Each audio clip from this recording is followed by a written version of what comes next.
feeling. Oh, you already on? Audio clip 61 and action. Alright, so I guess for the first thing we're gonna do is just the intro shot. So just for the intro shot, give me different takes of the cause we're gonna do your mama cooking bitch and you watch Kwame, we're gonna cover it some and some footage of all the other stuff. Yeah. So you just say this right here. Okay. So you give me different versions. You know my favorite one is the self-talk version. So but when you do it directly to the camera. Okay. Tell me when you're ready. Already right, it's recording right now. Okay.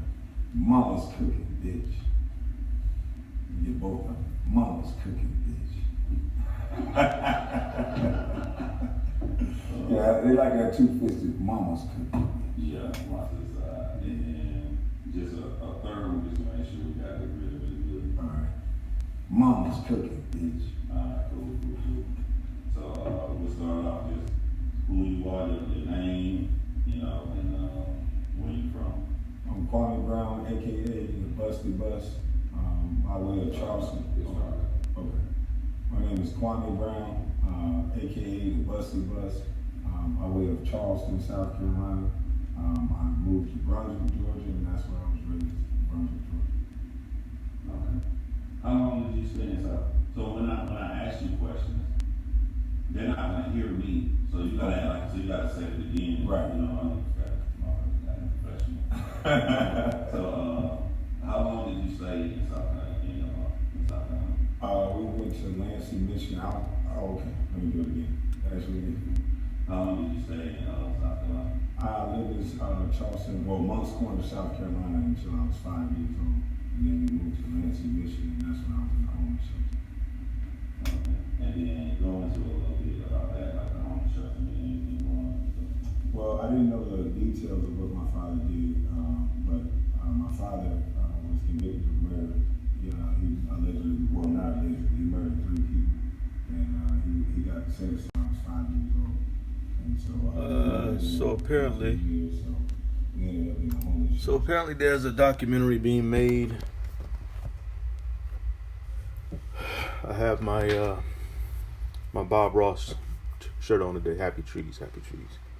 So apparently there's a documentary being made, another documentary being made about Miss Jessica Reed, and Kwame Brown was in the documentary, and It's Been Real. I guess he's doing the documentary. Shout out to It's Been Real. I watched a few of your videos and you seem to be pretty tight.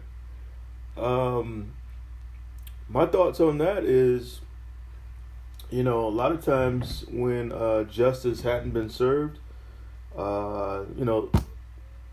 sometimes it comes about in different ways.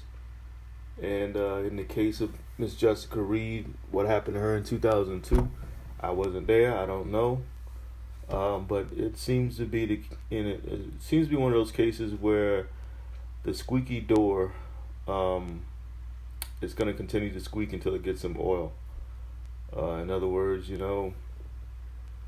the powers that be, the universe, or whatever you want to call it, it doesn't feel like justice has been served.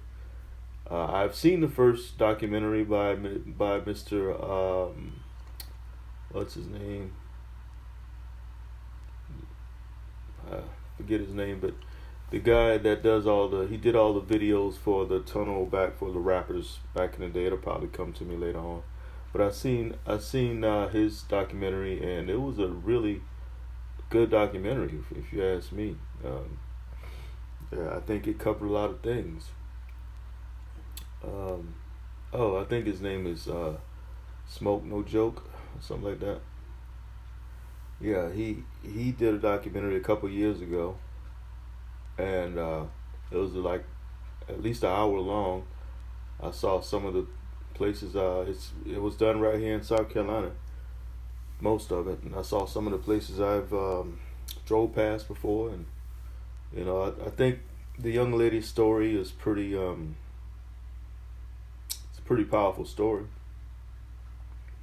I think her mama telling her side of the story was pretty powerful. Whatever the case is, I believe something happened to her. I'm not the one to say that, anything. I'm not the one to say that nothing happened to her. That's not me.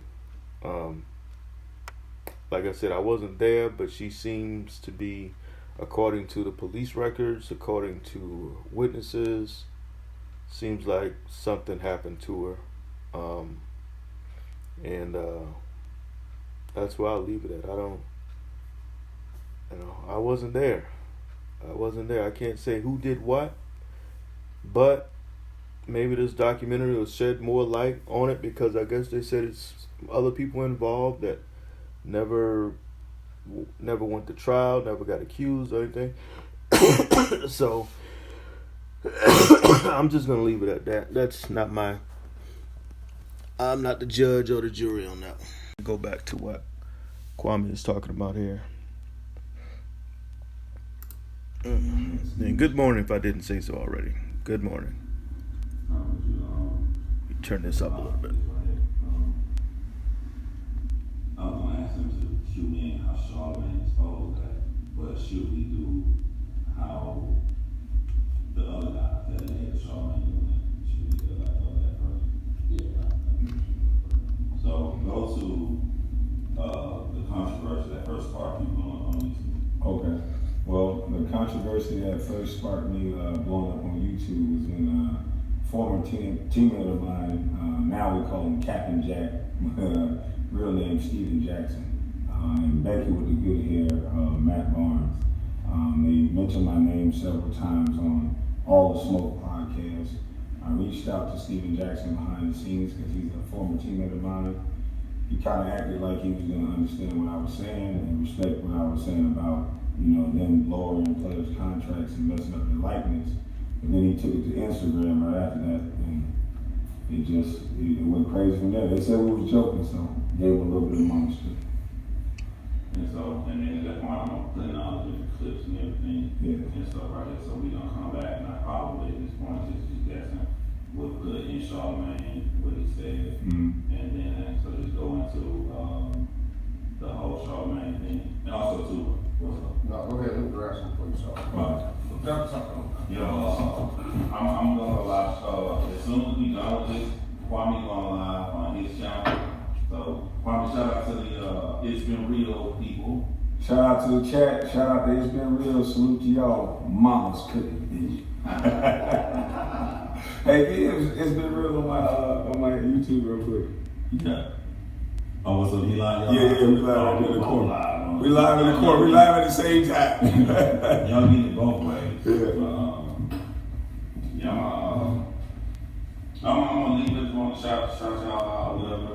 Go to Kwame and check Kwame Brown out. Make sure y'all support both channels. Yes. So let me get into the questions and things that I asked them. But yeah, we here, we chilling. Me and my man Tony. Our podcast coming really, really soon. Kwame gonna be on the podcast, you know what I'm saying? So we doing it. So I'm gonna holler at y'all later, alright? You get no work.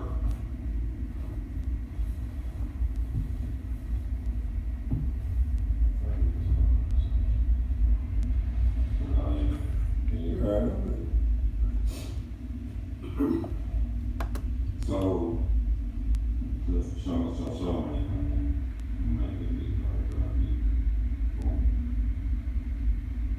So when you get ready to see before we start,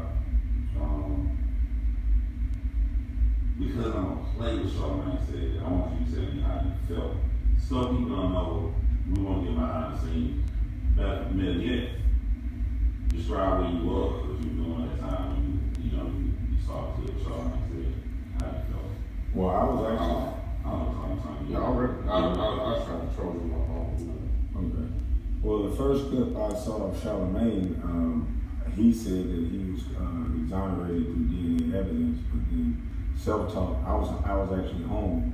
Self-talk put together a couple of things that he actually said out of his mouth that kind of debunked everything that he said. So it was disgusting. So he attacked me and I attacked back, but I had good reason to attack him because he actually pleaded guilty to a lesser charge of something that I think he should never be allowed to be on airways, for. I just want to pause it right. None of this would even be. This documentary wouldn't even be happening right now if there was mutual respect between two particular men.